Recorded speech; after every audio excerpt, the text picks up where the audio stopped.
everyone. So we just watched the game. Obviously, the Chiefs just beat the Cleveland Browns 33-32. Great. Very long game to watch. It took like about 3.5 hours. So the first quarter is like literally, I think, dragged on for almost an hour. So it's a good game, but obviously you want to get in a regular season. You kind of wanted this game to wrap up pretty quickly. But I'm glad to watch all the football that happened. A clutch finish at the end. Keandre Cover just got his mitts on that field goal, blocked it. Yeah, great. It was a fun way to win. Close out the preseason with the win at home, and then just get ready for the season. Obviously, a lot of negativity surrounding this team right now.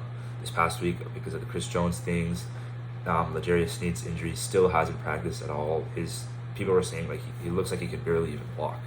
And then like obviously Charles Omenihu, like just compounding all these issues. The Charles Omenihu suspension compounding all these issues.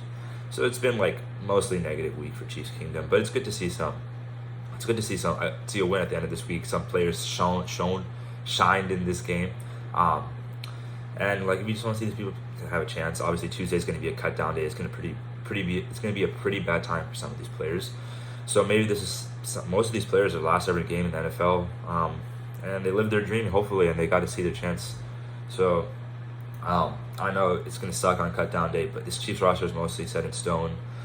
A few key decisions to make, especially with the Chris Jones contract holding up, like paying the practice squad in the bottom of the roster. If the Chiefs can somehow figure out a Chris Jones extension by Tuesday, I doubt it's going to happen, but they'll have to make some decisions on whose contract they want to keep and whose contracts they want to leave out on. So let's talk a little bit about the offense today. So big change early, not a big change, but I think it's kind of expected after last week. Shane Buechele came out with the first team offense except Mahomes. Well, all the first team offense except Kelsey at the end, MVS at the beginning of the game, and then after that it was Blaine Gabbert. So Shane Buechele, it seems like they wanted to give him some more run with the better players. I wouldn't say he didn't have as good. Obviously, he didn't have as good a game as he did last week. Last week he was almost perfect. This game is just he looked a little bit off. He kept throwing some hospital-ish passes, threw one interception completely on his own, telegraphed, and then Juan Thornhill, a little nice homecoming for him. I appreciated the gesture, Juan. But yeah, he also the second pick was just kind of tight window. Didn't really have to throw it there. You're just asking for kind of people say those interceptions are not the quarterback's fault, but it kind of is for forcing that window. So those two interceptions weren't great. But he had a great touchdown to Justin Ross. Also, a great catch by Justin Ross.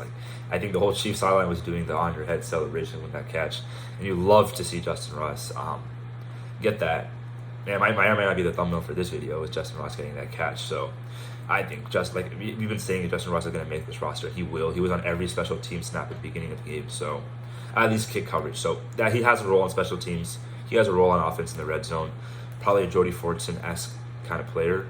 So that's plenty, I think, for the Chiefs. Because Jordy Fortson had 4 or 5 touchdowns in that one season before he got injured. So if the Chiefs can get that with Justin Ross, then that's out of your 7th receiver. That's great production. And then Blaine Gabbert looked much better today. His interception, I think, was on a little bit off, but just unlucky. I don't think it was really anyone's fault in that case. It just happened, and then that was also another pick six. So the Browns scored 2 pick sixes today. That was kind of annoying, but the Browns were up big because most of them were playing their first team offense, while the Chiefs were playing mainly their second and third stringers.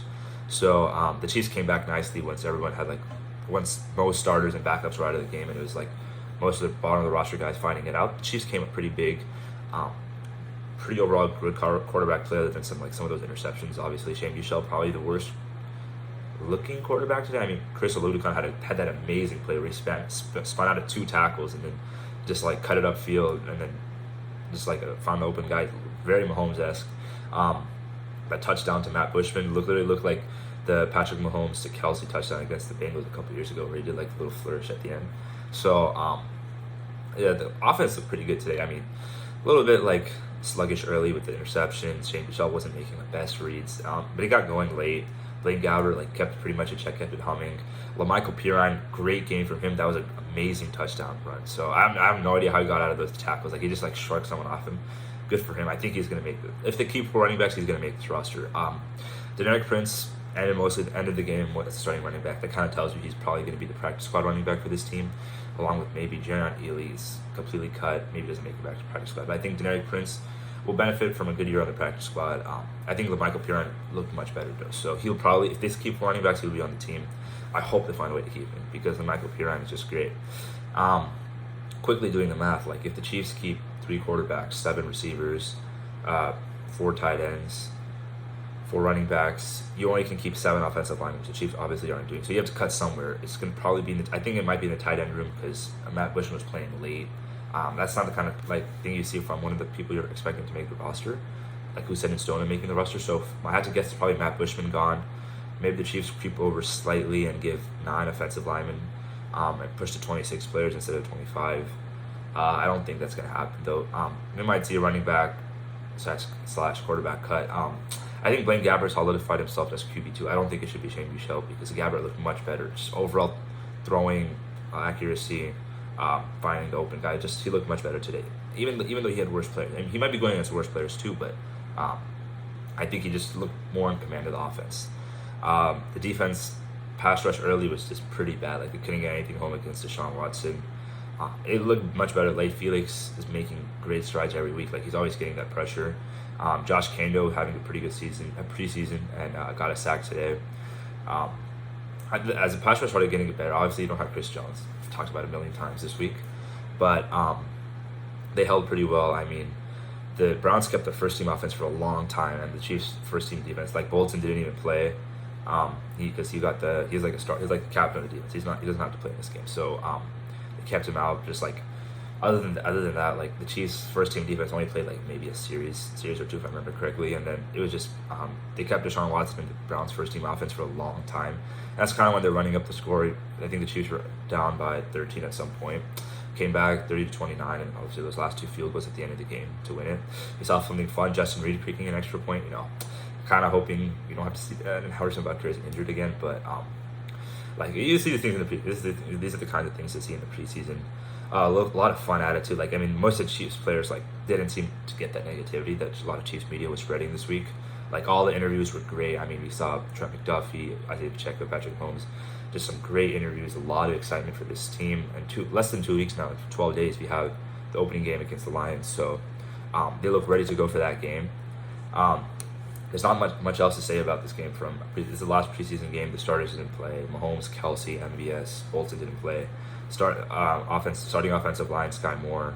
Oh, something I did want to mention. Rashee Rice kind of struggled in this game. Ended off decently with some key catches, but he had 3 drops. One was wide open. Probably could have taken it for a touchdown. He probably I saw somewhere he had around 9% drop rate at SMU last season. So it's not the best thing to see him continue to have these drops every week. But you can the only way you stop dropping things is to start catching. And the Chiefs, Blaine Gabbert seemed to kind of miss him on some plays, but that Blaine Gabbert to Amir Smith-Marset connection was great. It was amazing this week. Maybe an Amir Smith-Marset can get a draft pick. I doubt it's going to happen, but he's just been that good this season. It sucks to see him go, but the Chiefs just probably don't have space for him, especially as someone whose NFL experience hasn't been the greatest. So, but hopefully he can make a team because he played great. Blaine Gabbert seemed to love him. As I was saying, Rashee Rice kind of struggled from that a bit. That drop, it just kind of kills your confidence as a rookie. Maybe the Chiefs can work him back in slowly, but you would like to see things a little bit better from him. But he's a rookie, he'll learn. As you give him more catches, he'll get better at it. So, Chiefs receivers, the talk of the whole storyline looked great. I mean, there was great plays up and down the roster. DB is a great game too. DiCaprio Bootle got himself an interception. Good for him. I don't think he'll probably be on the practice squad for this team. So, overall, just solid win today for the Chiefs. I know they covered the spread. The Browns were 3.5 point favorites because I know they're going to play more of their starters. So, Chiefs cover the spread. That's great. And yeah, so Chiefs win. And next time we see you guys, probably with either the roster cutdown or game previewing the first game of the season against the Lions. So, see you guys then. And thank you for listening to these preseason previews and post-game reactions.